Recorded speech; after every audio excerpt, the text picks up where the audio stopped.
use the blurry thing. It's okay. It's all right. Right. Hi, everyone. We would like to introduce our live talk, which will be taking place today between Race and Uzma AXA Coaching and Consulting. In today's live talk, we will be looking at the fundamentals of life skills, and I would like to introduce you to Dr. Laurence Brown here. Dr. Laurence Brown is a university professor and dean, moved into corporate training as Director of Learning for Saudi Aramco, a mentor coach and quality assurance lead assessor, now Director of the National Life Skills Academy, offering 100 plus introductory bite-sized podcasts on a wide range of essential life skills and knowledge for young people to gain a stronger foothold in that paradigm shift from adolescence into adulthood. Thank you, Dr. Laurence, for joining us today. No, thank you for inviting me. It's nice to see you both again. You're welcome. And we have Jacob Hauser here. Jacob is a professional neurolanguage coach, licensed ELC trainer, and a co-founder at RACE, Coaching for Education. He's a certified and accredited professional neurolanguage coach and a licensed ELC language coaching certification trainer, certified by Efficient Language Coaching and accredited with the International Coaching Federation, ICF. He has a master's degree in applied linguistics, specialization in pragmatics, and 15 plus years experience in education. Thank you, Jacob, for joining us today. Thank you, Usman. Absolutely pleasure being here. You're welcome. And here's Uzma, and I will be moderating this discussion today, and I'm looking forward to hearing from both of you. If anyone has any questions or comments, please type them in the comment section of the platform you're watching us on today. Okay, so we can get started. My first question I have here is, what are life skills? And can you please share the importance of these skills? Who's going to take that one, Jacob or I? Go for it. You go for it. Go first. Okay. Life skills for life. Skills that we need to, let's say, move from the home into either university or beyond university into your first job. I mean, in England, we tend to, kids tend to leave home as soon as they possibly can, to be honest. When they're like 18 or 19 or 16, they try and get out of the home and leave and go off and fend for themselves, get work and look after themselves. But as I've worked with university students over the years, and more so in the last year or so, in the last part of lockdown, we've had a lot more mental health problems with students, especially young people, in those latter stages of adolescence, middle to later stages. And I became a Samaritan. We do one shift a week on the suicide lines. And I would say at certain times of the year, I might get 2 calls each shift from a student who is nigh suicidal and ringing the suicide lines. And so that made me very aware of the issues that they're facing and the depths of anxiety that they're going through. And one of the reasons is because they don't really feel able to face the world alone. And I actually, to be honest, I think my own daughter, who's now 20 and in the final year of her degree, is facing that same level of anxiety that I've heard on the phone so many times. And I think it's because school does not prepare them for real life. Simple as that. I think life skills are an imperative part of growing up. And I think so much of it is taken for granted that it actually doesn't happen. I don't think, I mean, we have 170 titles that came in from 2 years of research globally online from parents and educators and young people saying, we'd like to know more about these 170 items. And I think that's telling in itself. Yeah, absolutely. That's interesting, Dr. Laurence. And Jacob, and what's your take on this too? Yeah, I think life skills. I've always been, wondering. The term itself is 2-word term. However, it's almost a limitless and so broad term when we look at how many life skills there are. Dr. Laurence has just mentioned got almost 200 life skills counted there. So yeah, I do believe that life skills, whatever that helps us to be able to face life, to live our life, whether it's daily basis or a weekly basis, whether when we are at school or after we leave school. Yes, most of the time we face that after we leave school. And yeah, unfortunately, when it comes to school, there is always that leap or gap. We are prepared for something at school, and then we leave school, and then we feel that gap, that there is something that is missing. And there we come with life skills and what we want to bring in actually on the table. This is part of our mission actually on RACE, to bring in this, to bridge this gap actually of life skills here. That's interesting. You mentioned schools a couple of times, Jacob. Yeah. How can these life skills be taught in an educational setting? Well, if I may here, funny you mentioned schools and teaching. Yeah, even though I've been in education more than 15 years, and recently, well, not say recently, around 2016, I was introduced to coaching. So I would say for life skills, I would go more with coaching rather than teaching. So I'm not sure if life skills is something to be taught per se. Yeah, teaching can be helpful, of course, but life skills is more about training, practicing. It's more about modeling and showing, and then showing a model for others to follow. Giving, let's say, students coming from education background, giving them a safe environment to try, make mistakes, trial and error, guidance, and that's how we give them that environment where they feel safe, try, and then by themselves find their way through. So I would say, yeah, coaching rather than teaching. It's interesting you mentioned coaching. Dr. Lawrence, again, same question for you. What would be your opinion on this? Some life skills are actually taught in an average school curriculum. Study skills are being broadened, and more use of multiple intelligences is coming in.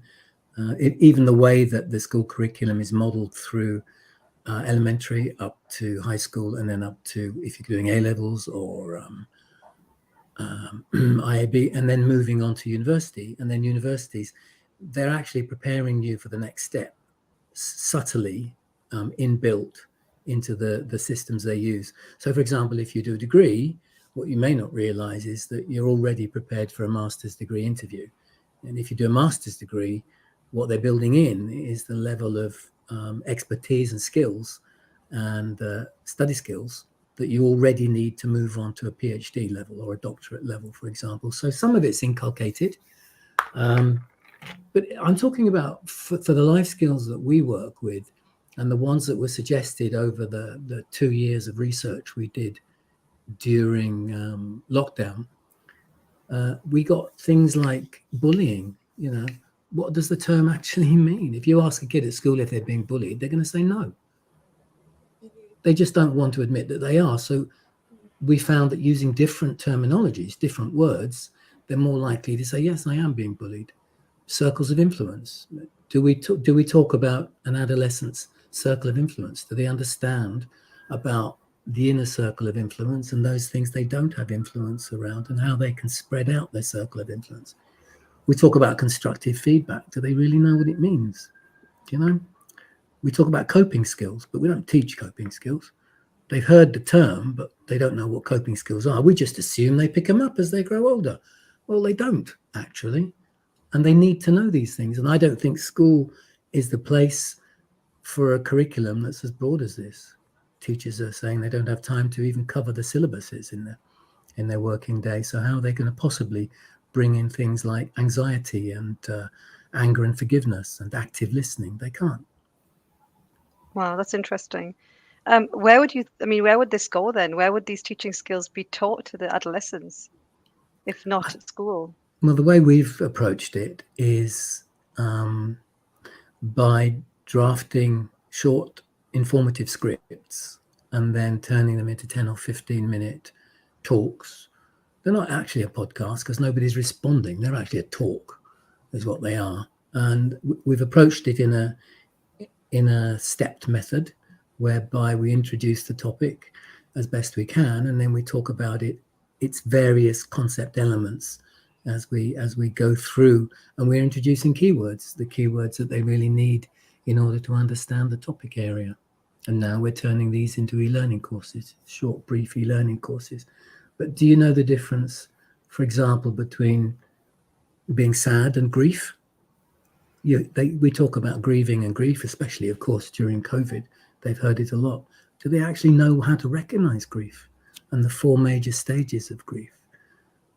They don't, generally speaking, but I really feel they need to. We talk about difficult conversations and how to manage a difficult conversation, and critical thinking skills and ideation, and the difference, for example, between a coach, a counselor, and a therapist. They just don't know. So raising that awareness, yeah. Yeah, And that's that brings all it back, is. yeah, raising an awareness. And that brings me back to what Jacob had mentioned about teaching through coaching. How does coaching support these life skills? How can you teach them? I know you touched on it in the beginning, but if you can just maybe expand a little bit, Jacob. Sorry, could you repeat that again? Yeah, sure. So how does coaching support teaching life skills? Right. Well, right. You see that coaching. You see, well, let me start it this way. Coaching has been there for quite some time. So it's nothing new per se. It's in a way being, let's say we are trying to bring it back rather than inventing something new. And a lot of teachers, a lot of people actually do have some coaching skills without realizing it. And sometimes realizing the skill, but without necessarily labeling it as coaching skill. So I think where coaching comes the way it is nowadays is by making it quite systematic. And this what we're trying to do is making coaching more of a profession. So bring it back into schools as profession. As Dr. Lawrence mentioned, sometimes we bring coaching and the first impression from teachers, what we face is that coaching is another form of assessment. And therefore, the first impression we get is resentment. And that is not really coaching. So I think by raising the awareness of what coaching really is, federations and organizations like, let's say, the ICF are doing a great job of presenting what coaching really is. So by bringing what coaching really is to teachers and educational organizations, starting from, that's another question then. The staff as teachers might accept coaching, but then would you start from the management layer or from teachers? So it's this topic has been. I don't want to be a pessimist here. There has been some, some progress done. I do understand that there is still some way to go. I think personally, I would say we need to bring it more for the management level.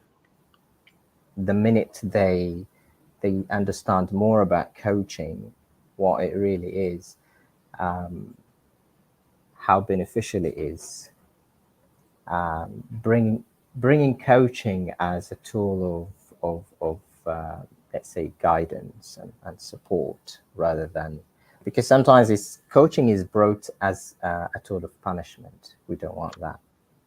So let's say, to summarize that, bringing coaching with the real picture of what coaching is, and then coaching will be accepted, I would say, quite quickly.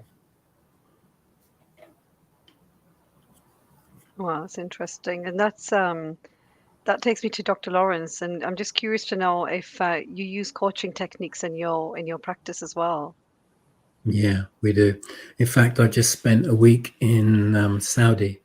I just got back a couple of days ago, coaching 2 leaders. They didn't know I was going to teach them coaching, but what I was doing was leadership training for a large company, and I had 27 managers in the room, and subtly I was teaching them how to coach. I was explaining, it was all about soft skills and emotional intelligence and the need for leaders to actually move to the Generation Y, the sort of millennium need for autonomy and responsibility, and to allow them to just set them free, really, so they work on their own. And that's how the millennials seem to work best in a corporate environment. But these managers are the next generation, and the next generation are directive and top down, and there's this going on. It's not working.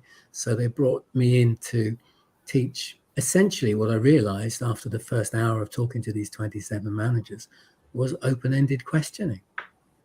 Conversations with open questions rather than top-down directives, and receiving a coaching conversation. So actually, we spent a happy morning with me giving them the GROW model of asking through questions, the goal and et cetera, opportunities, and then the will, and utilizing that. It's almost a work through schedule with a set of different questions. And I just gave them, I think, 7 or 8 different questions from each. And I said, try and just listen. Try some active listening skills, like teachers should be doing, instead of didactic teaching because they want to rush through the syllabus and tick their curriculum box every day. Yes, I finished. No, what you've actually done is you've dumped all of that work on the kids for homework to take home to puzzle over, because you haven't consolidated the learning. You could have consolidated the learning if you'd had more of a coaching technique, put them into groups and let them peer teach each other. But that's not how it's done in England. And apparently, from the research we've done over the last couple of years, it's not how it's done across Asia either. They're beginning to do it in the north of Europe, and they're beginning to do it in schools in America, where they're enabling life skills by opening charter schools. So the wonderful thing about the United States especially is that you can, it's so big, right? It's like a massive Europe and 50 different areas. And they're each kind of responsible for each other. There's no real federal jurisdiction. So they can approach their local council, let's say, and ask to open a charter school. And the ethos of the charter school is life skills. Wow.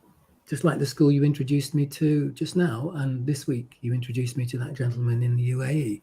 And then Jackie and Layla's school in the UAE as well, where they're trying to teach more life skills and concentrate more on social skills than on deep academic compliance. Wow, that's interesting. Yeah, absolutely. Shifting, right? I can see the shift. Is that what is that where we're heading to, do you think? It's where we should be heading. I know I'm heading into the dark, and I'm just going to switch this light on. No problem. You go for that. That's it. That's better. Yeah, I think. So,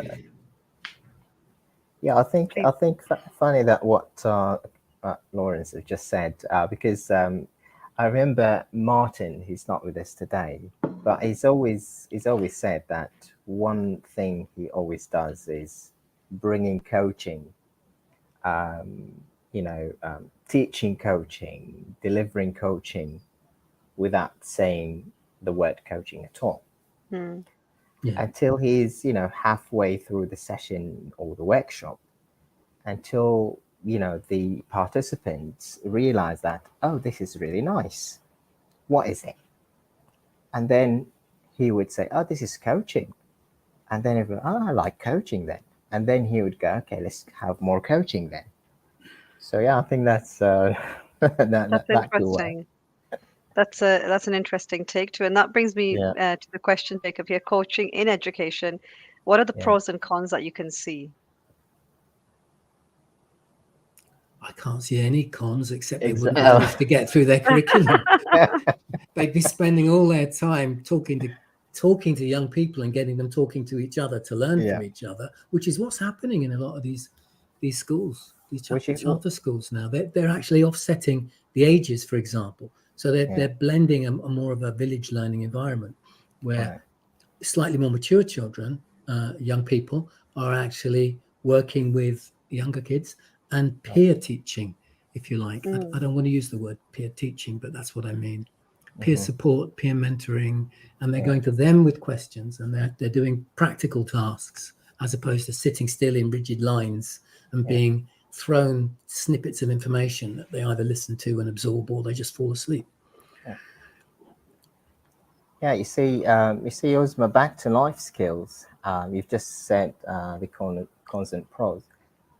The only way we might think of coaching as negative, if we were looking at it from, let's say, if we were the outsider,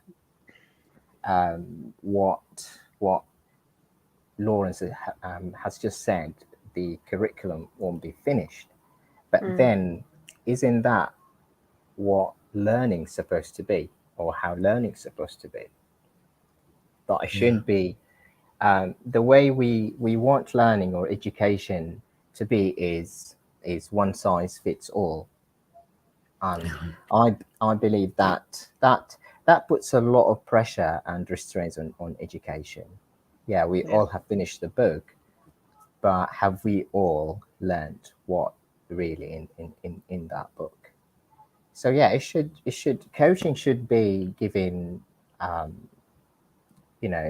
giving everyone like their ownership, their individuality back. So I will learn what I need when I need it, and this is how you will get all the different professions and professionals and so on. So I'm not sure. I might be a little bit biased here, but I'm not sure if there are. Yeah, I'd say coaching is all good, except for Because talking. because in the end, coaching is simply asking open questions and listening to the answers. To the answers. And Yeah, everybody could benefit from that skill. It should be the fundamental skill taught in schools. Just because a student's nodding his head of the 30 in front of you, it doesn't mean he's hearing what you're saying. He's just Yeah. listening. He's just listening to what you're saying. If he's looking at the whiteboard when you're putting stuff on, he's looking at it, but is he actually seeing it? not really. He's not Yeah. listening. He's not Yeah. listening to hear, and he's not looking to see, unless he's a particularly focused student who's utterly engaged by this topic that they're talking about now. That's interesting. So learning, I mean, is it what I hear is learning, instilling the value of learning before anything else, and Of getting them course. to enjoy the process Yeah, for but you them to can't then do pick up many yeah, other skills. but you can't do that in a school curriculum because you're hidebound by the testing system. Yeah, testing system. That's in learning is in coaching, you usually ask the learner to, in a way, to assess and evaluate their progress. Yeah. That doesn't and cannot happen at school. And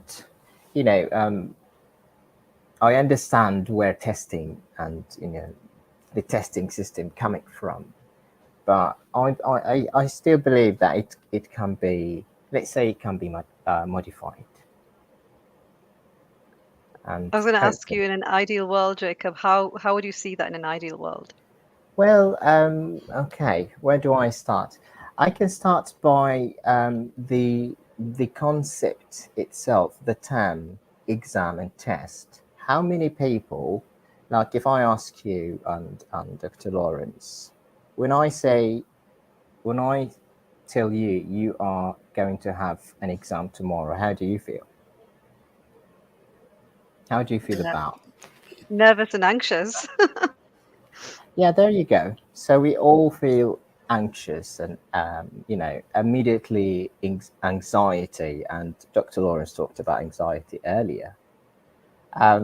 What we're trying to do with coaching is get rid of this anxiety, a little bit of it, yes, that's okay. But with this continuous, never-ending, testing and exams at school, imagine putting the students under this, pressure all the time. Yeah. So we're going to get into that psychological, mental health, you name it. So yeah, with testing, we're going to start with the term, and then the frequency, and then who's going to evaluate the learner. It should be the learner themselves should have say in it, and then Dr. Lawrence as well said the peer support. A lot of students do well if their friends or their class mates, let's say, test them or assist them. Yeah. And then yes, there is the part of the teacher, and well, teachers themselves. I was a teacher once upon a time. All teachers, the minute we hear, or the minute we heard, what did we have this annual? What is it? Evaluation. Mm. I don't remember a teacher like that, and we were teachers. So yeah, with testing, I would say with the term itself, the word testing itself is just an anxiety trigger. The frequency of testing, and then who does what, and then the percentage. I worked for the Royal Saudi Air Force, and one thing I felt sorry for cadets there. A cadet, I would give a cadet a pass because a cadet would spend months studying certain level at English, and then that wouldn't be counted because at the end there will be a test.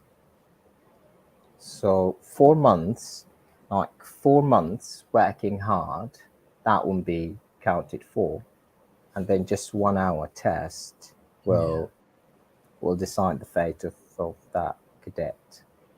So yeah, these are a few points I think could benefit testing system in our schools. Yeah. We had the same problem in the military college because we were doing city and guilds practical exams, and and then the testing system was able. Are you able to apply that concept or that theory into a different situation? And is there a solution you come up with? But because it wasn't the style of the schooling that the young people had gone through, which was memorize and regurgitate, then they all failed their exams. So you had this complete mismatch of expectations between 15 years of schooling or 10 years of schooling, and then suddenly being thrust into a UK system of schooling. Yeah. 25 years ago, the Australia was getting a lot of complaints by employers who didn't know who to choose for their work environments, who to interview, because they were all coming at them with GCSE equivalent O-level type certificates and A-level type certificates, or IB, and they all looked the same, and none of them could talk about the topics really, and they all came with the same number of O-levels and the same number of A-levels, and they didn't know who to employ.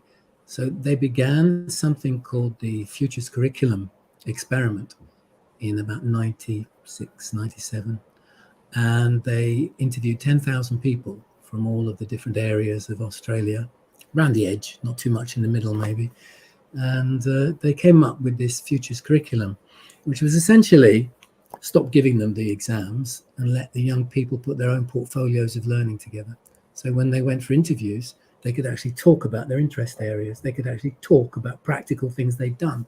And instead of getting them to sit in school, boarding classes when they were 14 or 15, let's send them out on internships. So they were actually part of an adult team with adult responsibilities, working in small teams, learning how to behave like an adult. Yeah. And because they were being treated like an adult, they behaved like adults. So most of the problems in schools disappeared overnight. And this was the same problem in England. So what they did in England was they started teaching maths to the troublesome students in the maths classes by taking them out to the local football stadiums and teaching them maths with the concept of football. Actually teaching them in the stadiums, taking them out of school and putting them in football stadiums. And there were 200 stadiums, there were 200 football teams in England who were getting together to work with these young men, mainly, I suppose, to be honest, probably young men and ladies, for a few hours a week, teaching them mathematics around the geometry of the green field and football. And it made an enormous difference because these young people then saw relevance. I now know why I'm doing this, having worked in an adult team for the last 8 weeks. Yeah. And I've got a portfolio of real, authentic work cases, and I can talk about working in a team and the role I played and what I did and what I learned. So they're actually being able to go with authentic skill sets, for goodness sake. Oh, how amazing would that be? So they did that. They called it the Futures Curriculum. So it teaching out, wow. It was amazing. Teaching out of the box. Yeah. That's but peer teaching and making it relevant to their lives. Yeah. That's so interesting. That the next question I had in mind was, how do you expand this to the families and community? And you've touched on this, where the community did get involved, and Absolutely. The young men, the young ladies have gone into a football stadium. Yeah. So learning doesn't have to take place within 4 walls. Absolutely not. No. We've had interest in our life skills from schools in Pakistan and other countries, asking whether or not they could have a look at them and thinking of offering them to parents as a list, as an alphabetical list for them or their young people to pick and choose what they'd like to study at home as a side, as a consolidation to the academic learning they're doing.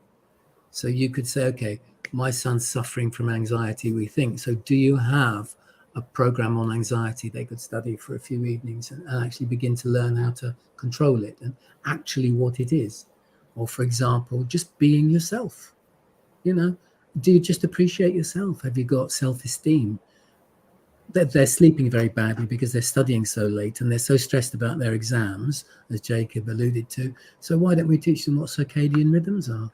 Yeah. They might have a different circadian rhythm to everybody else. That's why I failed everything at school, because I was told I had to study in the evenings to get it handed in the following morning. So I failed all my O-levels and A-levels because it didn't work for me. Yeah. What worked for me, and I didn't find out until I was in my mid-20s or 30s, if I get up at 4 o'clock in the morning, I can do more work in those 3 hours than I could do in 6 the night before, because that's when my brain is active and focused. They don't teach you that kind of thing at schools. As Jacob said, they stick you in a box.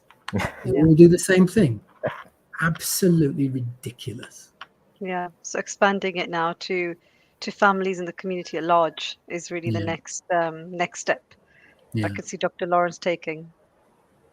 Well, I think that's the way we have to do it. It was always meant for, if they're podcasts, like my daughter, she listens to them on the train going to college every day. She listens to podcasts on the train and on the way back. So she could be listening to 15 minutes of, loneliness and isolation podcast, or she could be listening to healthy nutrition, or she could be listening to happiness and fulfillment podcast, or mood swings. My goodness, she's a 16-year-old girl. Hello. Yeah. There's such a lot they need to know.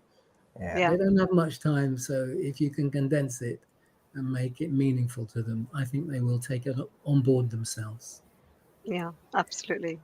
We only have a few minutes to go, and I have my last question to both of you. The last question I have is really, how important are life skills over academics? I know we've talked about it, but just a quick sentence each, if that's okay. Jacob. How important are life skills? Well, let's put it this way. How important is the brain? So I think life skills are going to be in great alignment with the brain. Talking of emotional intelligence, talking of resilience, talking of critical thinking, talking of self-awareness, that's basically the brain talks. So that's how important life skills are. Yeah. I like that. Yeah. And I think if young people from the age of, let's say, 11 or 12 onwards had the opportunity to learn about themselves and realize more about themselves through an introduction to what focus and control means, or being flexible, how to be more flexible, how to deal with interviews, how to deal with mood swings, how to deal with negotiation skills and active listening and problem solving and procrastination, don't you think they might feel a little more capable when they first get into a workplace, when they first go to university and are dumped on from on high and given deadlines and stresses, Yeah. to the extent they have to phone me because they're on a suicide line? Yeah. I mean, come on. If you only gave them these basic life skills, they could cope for themselves, surely. Yeah. Instead of it all coming in a rush, like weights on their shoulders, crumbling at the knees. I mean, it's just appalling, really. Yeah. Where are Sorry. we going? True. Makes you think, where are we going? Where are we going with that? Absolutely.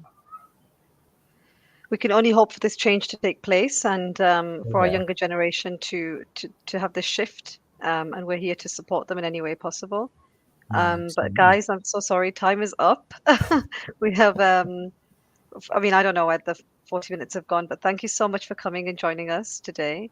It was so pleasure. interesting. I really enjoyed our talk today, and I look forward to connecting again. But thank you, Jacob, and thank you, Dr. Lawrence. Thank you. My pleasure. Thank you, Cyrus. Take care. Lovely to see you both again. Take care. Likewise. Take care. Bye. Bye. Bye. Bye. Bye. Bye.